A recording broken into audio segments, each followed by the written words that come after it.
we started the show by saying it was another hot Spanish night, and it certainly is tonight. So we've come out into the gardens, and no, we haven't drunk these dry. But we caught up with John Davies, who's been here for about 8 years and put on tonight Reasons to be Cheerful. Ibiza, 95. How does that compare with when the first time that you came out? When I first arrived on the island back in '88, probably things were equally as happening as what's actually going on right now. It went into a trough back in '91, '92, but you can see just now with the amount of promoters back in Ibiza for '95, it's really going to be starting kicking in some serious stuff. Do you think, like people said of Bookie from Mallorca, they think Ibiza is where it's at this year? Idealistically, Ibiza still carries the music trend and fashion banner for the Balearics. But as far as we're concerned, it's a music trend, fashion, and a bit conscious where they're going. It's coming to Ibiza. And you also did an album as well called Stepping Out last year, and with Zoo Control, and you're on Stepping Out too. Tell us a little bit about that. Basically what's actually happened, Stepping Out is our record label. The first album was called Zoo Ibiza, which is now completely sold out. We're just about to launch Zoo 2 next week on the 1st of July. Pre-sales look good, we've got licenses all over the world. On a global scale, we've got pre-sales at least 100,000 just now. It's looking brilliant.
San Antonio's #1 venue. This is Kaos. It's time to groove.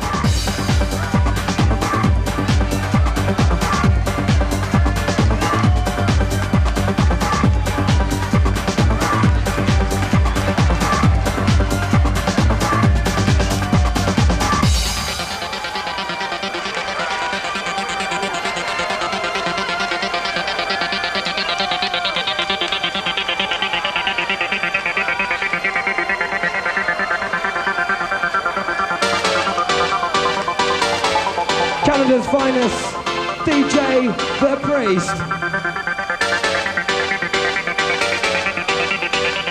Keep it moving, Chaos. Come on now.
And used me, established Raw Silence as the big street style boys.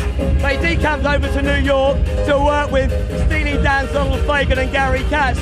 They're in the middle of recording a brand new album, and BPM find the time to catch them up and check out what is the real deal behind Raw Silence. Won't let it, I won't let it, won't let it, I won't let it, won't let it, I won't let it, won't let it pass me by. It all started about 3 or 4 years ago when myself and Ron were doing like white labels and stuff. We were based in Old Street and we decided to put a few tunes out. So we did Bright Lights, Big Cities, which is a one-sided white instrumental, which did okay and managed on a short press run to get over to San Francisco and stuff like that. And then we did Pushing Against the Flow with a different vocalist, which did much better. And that sort of got us more known, and from there we got a band. And if the heat don't get you, then you know what will. Well, I got to know within my lifetime, beyond all reasonable doubt, is this what life is all about? Yeah, just waiting and biding time. Do I grab it with both hands, or do I let it all just pass me by? We're definitely the core members. We are the band, and when we tour, we go out with a live setup, and we meet people we like or audition people we like, and they play with us, and 9 times out of 10 the whole thing runs very smoothly, and we get a good live act together. You can't really, in our sort of field of music, you can't really sign 11 people to a deal, which, because record companies just won't look at you. So you have to present yourself in a way that they can deal with you. And that means 3 of us sign the deal. Don't let me fall too deep, 'cause I'm beginning to lose my sleep. I got to know within my lifetime, beyond all reasonable doubt, is this what life is all about? Yeah. The album, the songs we'd spent, up to that time writing them all, and when we went to New York, we got musicians to convert everything that we'd programmed on computer and stuff. We had like Bernard Purdy playing drums, and excellent musicians, and it's got a live-ish, the whole thing's pretty live. It's earthy, vibey, funky. It's got a bit of all our influences in it, and there's a range of stuff really.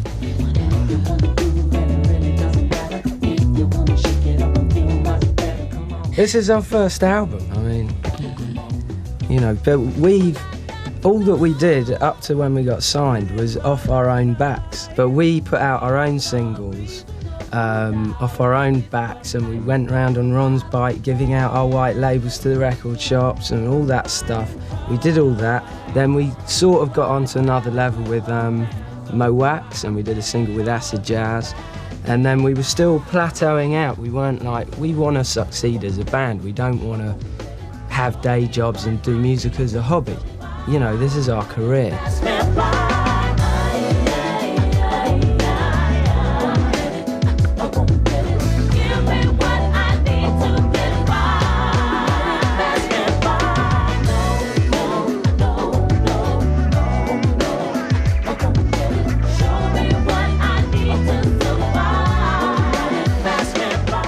As a band, I think we have longevity. We're not a singles act, we are an album act, and we're working on a career, not just a couple of singles. So, hopefully, it should work.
Well, it's so hot inside that we really have decided to stay out here in the lovely gardens of Kaos at San Antonio, Ibiza. And we checked out one of the resident DJs, PC. Hi.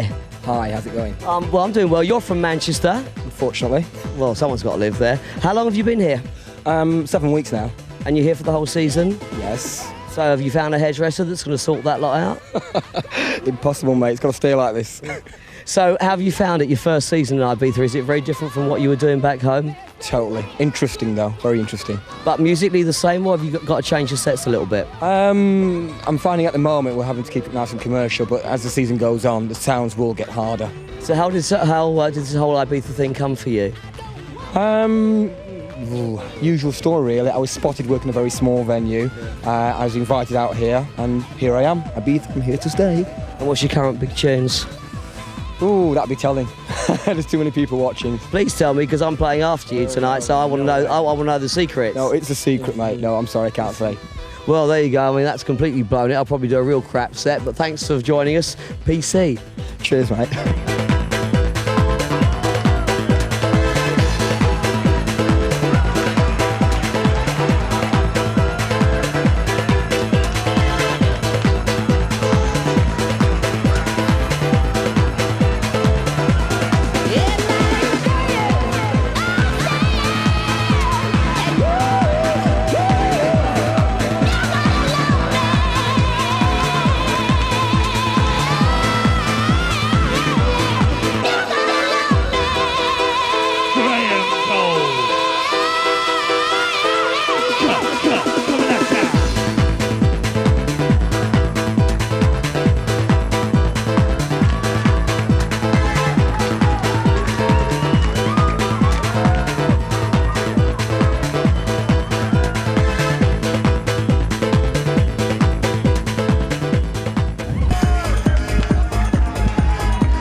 Kaos.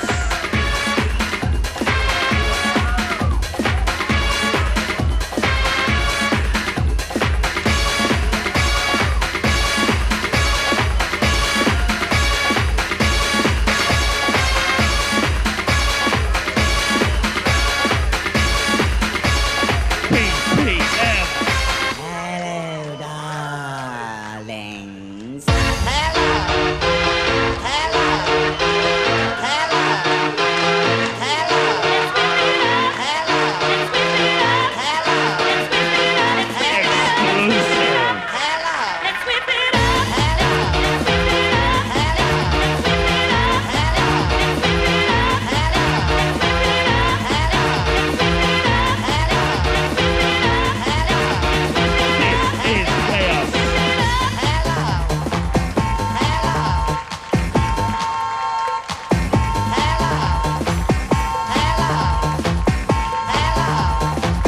Hello.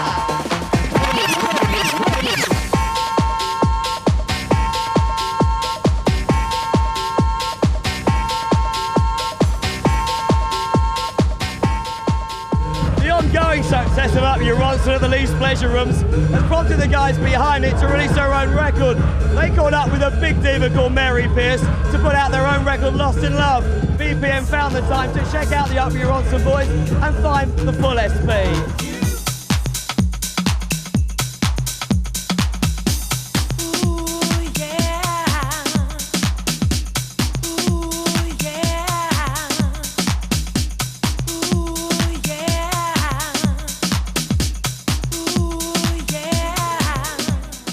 The idea to come up with a single happened because we were going to, there was a big event planned in Leeds called the United Club Federation. Basically it was a conglomeration of all the Leeds clubs, and the idea was that every club promoter went into the studio to produce a record. Mary Pierce was a backing singer for Juliet Roberts, and we've had Juliet on about 2 or 3 times, so we'd noticed her before. She came into Polydor, there was like 8 of us around, all the A&R people, all of the band and everything, and she just started singing the track straight away in front of like 8 people, and straight away we knew, right, this is the girl for us. Excellent voice. The vocal was brilliant, and someone who's got that much front to do that in front of everyone else, you know, she was just, it just happened straight away. I mean, we wrote, the actual vocal is a big vocal, so we needed a really big vocalist. Yeah. And she was perfect for the job. We went in the studio and she did it in a day, and that was it really. And we've had her on a couple of times, just like a test run on some of the shows that we've done, and she carries it off. She carries it off to the crowd. She loves the crowd love her, so she's perfect for the job really, so we're really pleased about that.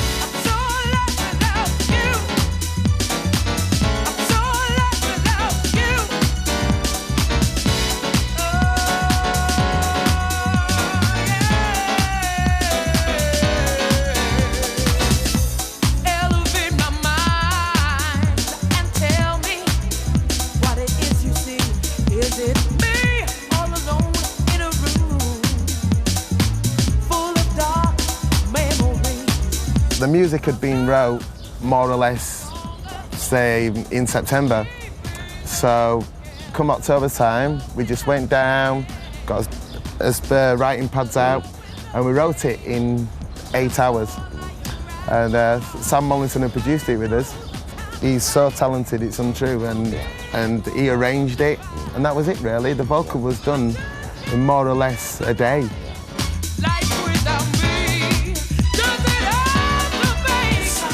so many people who write tracks that mean absolutely nothing. Lost in Love, from beginning to end, is a story. From being together, to him rejecting her, to her realising that she cannot have him.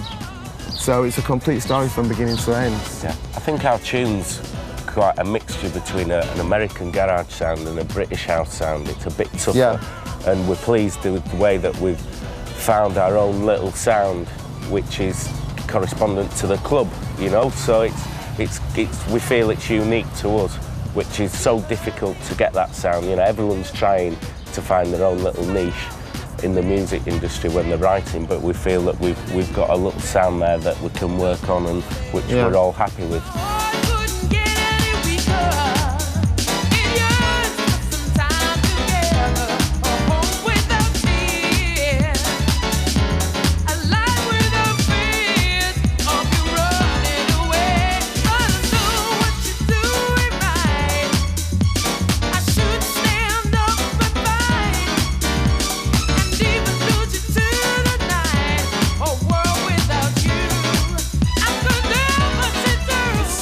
The club is so important if you're going to be producing records or you're going to be, you know, you've got a little label. But on the other hand, the material's got to be good enough to play in the club in the first place. So it's, you know, obviously if we did something which we were not happy with, we wouldn't even think of testing it in the club. Yeah. But I mean, when we played the single in the club the first time, it was quite weird really, because we were all on the dance floor. And it's like, what do you do, you know? Do you dance to your own tune, or do you just look around and see what the reaction is? And the reaction was brilliant. And people didn't even know it was ours, which was also a wicked buzz.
Music brings you 24 great tracks from a classic year on 2 CDs or cassettes. You can't buy them in the shops. They're only available